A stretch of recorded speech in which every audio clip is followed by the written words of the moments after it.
Nah, untuk yang pertama kali saya akan membahas mengenai peran pemuda pada masa kolonial Belanda, yaitu yang pertama, adanya pelaksanaan politik etis atau politik balas budi pada tahun 1901 sampai 1942. Politik etis ini adalah suatu upaya politik balas budi pemerintah Hindia Belanda kepada rakyat Bumi Putra yang telah diperas sehingga menjatuhkan taraf hidupnya. Adapun 3 program dalam politik etis atau politik balas budi ini yaitu diantaranya irigasi, edukasi, dan transmigrasi.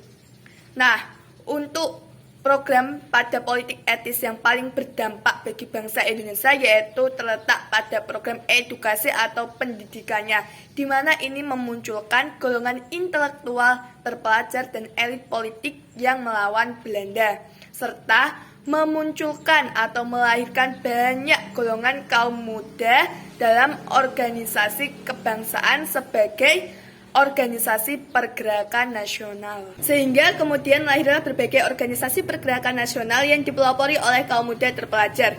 Organisasi pergerakan nasional tersebut ada yang bercorak sosiokultural, politik, keagamaan, kedaerahan, tetapi ada juga yang bersifat nasionalis.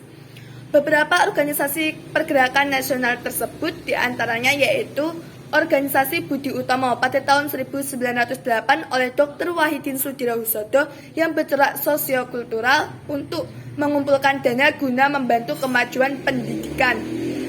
Kemudian ada organisasi Indische Partij yang bercorak politik. Organisasi ini didirikan oleh 3 serangkai yaitu Douwes Dekker, Dr. Ciptomangun Kusumo, dan Suwardi Suryaningrat atau lebih dikenal dengan Ki Hajar Dewantoro. Kemudian ada organisasi yang bercorak keagamaan yaitu seperti Sarekat Dagang Islam pada tahun 1911 oleh Kiai Haji Samanhudi yang kemudian berubah nama menjadi Sarekat Islam oleh HOS Cokroaminoto. Selain itu, ada juga organisasi Nahdlatul Ulama oleh Kiai Haji Hasyim Asy'ari dan organisasi Muhammadiyah oleh Kiai Haji Ahmad Dahlan yang bercorak keagamaan. Serta terdapat organisasi pergerakan nasional lainnya seperti Taman Siswa oleh Ki Hajar Dewantoro, Perhimpunan Indonesia oleh para pelajar Indonesia yang belajar di negeri Belanda, kemudian ada Partai Nasional Indonesia atau PNI, dan organisasi Trikoro Dharma. Dalam gerakannya, para pemuda juga melakukan kegiatan kepanduan. Kepanduan berasal dari JPO, yaitu Javansche Padvinder Organisatie, yang merupakan organisasi pramuka pertama kali di Indonesia yang didirikan oleh KGPAA Mangkunegara 7. Kemudian melahirkan berbagai pergerakan kepanduan seperti Kepanduan Jong Java dan Pandu Persatuan Sumatera, serta organisasi pemuda lainnya. Di samping itu juga berdiri kepanduan berdasarkan kebangsaan dan keagamaan seperti Natipi, Hizbul Waton, Syiap, dan Kepanduan Rakyat Indonesia. Lalu yang terakhir, pada masa kolonial Belanda terdapat pergerakan pemuda dalam menghasilkan suatu peristiwa yang sangat monumental dan bersejarah, yaitu adanya Sumpah Pemuda. Adapun awal mula dari terjadinya Sumpah Pemuda ini yaitu ditandai dengan munculnya berbagai organisasi pemuda di berbagai daerah seperti Jong Java, Jong Sumatera Nenbon, Jong Celebes atau Sulawesi, Jong Ambon, Jong Borneo atau Kalimantan, dan Jong Islami Tenbon. Nah, pada tanggal 15 November 1925 dilaksanakan pertemuan organisasi-organisasi pemuda untuk dibahas mengenai rencana Kongres Pemuda. Kemudian, pada tanggal 30 April sampai 2 Mei 1926 dilaksanakan Kongres Pemuda pertama di Jakarta. Adapun kegiatan ini berlangsung selama 3 hari, serta Kongres Pemuda pertama telah melahirkan keputusan yang mendasar, yakni mengakui dan menerima tentang cita-cita persatuan Indonesia dan bahasa Indonesia disepakati sebagai perekatnya. Selanjutnya dibentuk organisasi baru sebagai hasil fusi berbagai organisasi pemuda lainnya yang diberi nama Indonesia Muda pada tahun 1931.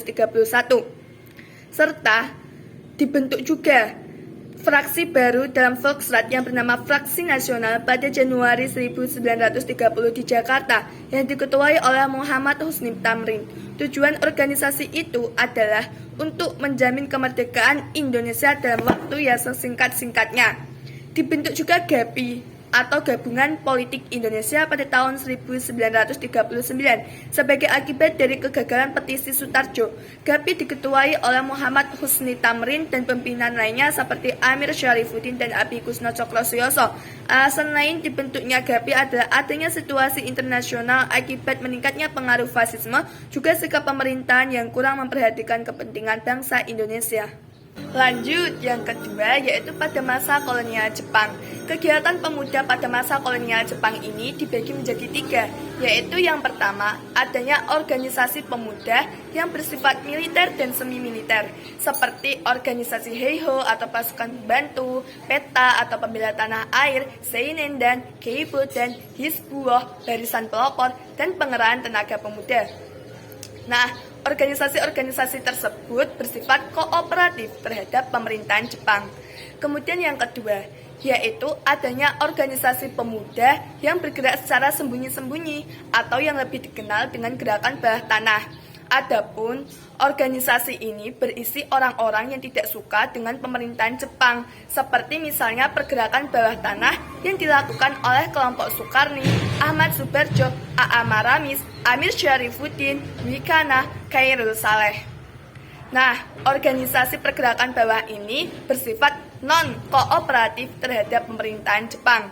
Kemudian yang ketiga, yaitu adanya organisasi yang dibentuk oleh Jepang yang bertujuan untuk membantu Jepang dalam menghadapi Perang Asia Timur Raya. Adapun organisasi ini yaitu seperti organisasi Jawa Hokokai, Gerakan 3A, Putra atau Pusat Tenaga Rakyat, dan Majelis Islam ala Indonesia atau MIAI, serta Masyumi yaitu Majelis Syuro Muslimin Indonesia. Yang terakhir akan saya bahas mengenai peran pemuda pada masa kemerdekaan, yaitu yang pertama pada masa awal kemerdekaan. Ini terjadi peristiwa Rengas Dengklok, di mana golongan pemuda menculik Insinyur Soekarno dan Dr. Andes Muhammad Hatta agar dapat mendesak kedua tokoh bangsa tersebut supaya cepat memproklamasikan kemerdekaan Indonesia tanpa berkompromi terlebih dahulu dengan pemerintah Jepang. Kemudian yang kedua, adanya rapat raksasa di lapangan Ikada serta adanya insiden Hotel Yamato di Surabaya. Selain itu, pemuda-pemuda Indonesia juga banyak melakukan perlawanan fisik yang menghadapi pasukan Belanda yang datang ke Indonesia dengan membonceng sekutu pada agresi militer Belanda pertama tahun 1947 dan agresi militer Belanda kedua pada tahun 1948. Juga adanya pertempuran Surabaya yang dipimpin Bung Tomo dan pertempuran Bandung Lautan Api yang melahirkan sosok Muhammad Toha, serta ada perjuangan secara diplomasi, contohnya perundingan Linggarjati yang dipimpin oleh delegasi Sultan Syahrir dan KMP yang dipimpin oleh Muhammad Hatta. Alhasil perjuangan para pemuda Indonesia ini pada puncaknya berbuah manis dengan pengakuan kedaulatan Indonesia oleh Belanda pada 27 Desember 1949. Kemudian yang kedua, pada masa demokrasi liberal sampai demokrasi terpimpin. Pada masa demokrasi liberal, dalam kurun waktu 1950 sampai 1959, lahirlah berbagai organisasi-organisasi ekstra mahasiswa seperti CGMI, PMKRI, GMNI, HMI, PMII, dan seterusnya. Sehingga pada tahun 1955, kelompok mahasiswa tersebut kemudian berafiliasi atau berada dalam underbau partai politik. Selanjutnya, pada masa demokrasi terpimpin dalam kurun waktu 1959 sampai 1965, pemerintah menggerakkan mahasiswa untuk kepentingan politik. Pada 19 Desember 1961, oleh Presiden Soekarno menyampaikan maklumat Trikora atau Trikomando Rakyat.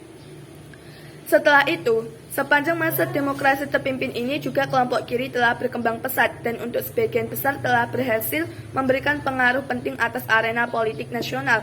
Keadaan tersebut berlangsung sampai dengan terjadinya peristiwa G30 SPKI tahun 1965, di mana PKI dituduh sebagai pelaku percobaan kudeta yang gagal. Hingga akhirnya, peristiwa tersebut menimbulkan kemarahan kelompok anti-komunis termasuk mahasiswa. Kemudian terdapat aksi-aksi tuntutan penyelesaian yang seadil-adilnya terhadap pelaku G30 SPKI, seperti adanya Gerakan Kesatuan Aksi Mahasiswa atau KAMI, Gerakan Kesatuan Aksi Pelajar-Pelajar Indonesia, Gerakan Kesatuan Aksi Pemuda Indonesia. Kemudian, pada tanggal 26 Oktober 1965, Gerakan-gerakan tersebut membulatkan barisan mereka dalam satu front, yaitu Front Pancasila. Alhasil dicetuskan Tritura atau Tri Tuntutan Rakyat oleh para pemuda dan mahasiswa pada 12 Januari 1966. Ketiga yaitu pada masa Orde Baru sampai Gerakan Reformasi. Mahasiswa pada masa Orde Baru era dengan tradisi politik oposisi sejak awal tahun 1970-an. Pada masa ini mahasiswa mengorganisir diri secara kolektif dengan tujuan guna melancarkan protes terhadap pemerintahan Presiden Soeharto di berbagai sektor dan beragam isu-isu. Gelombang protes yang berasal dari kalangan mahasiswa ini mulai memuncak ketika peristiwa Malari 1974, di mana peristiwa itu disebabkan karena kebijakan ekonomi politik yang digagas oleh rezim Orde Baru sangat merugikan masyarakat. Adapun moda pergerakan pada masa Orde Baru ini memang terasa kurang mendukung terbentuknya gerakan. Kemudian, pada perkembangan selanjutnya, mahasiswa berhasil menggusur rezim Orde Baru pada tahun 1998 yang mana melahirkan gerakan reformasi. Tujuan dari reformasi ini ialah untuk memperbaiki kondisi masyarakat atau negara dalam segala bidang karena kondisi ekonomi pada saat itu sangat lemah dan merosot, sehingga memicu ketidakpuasan masyarakat.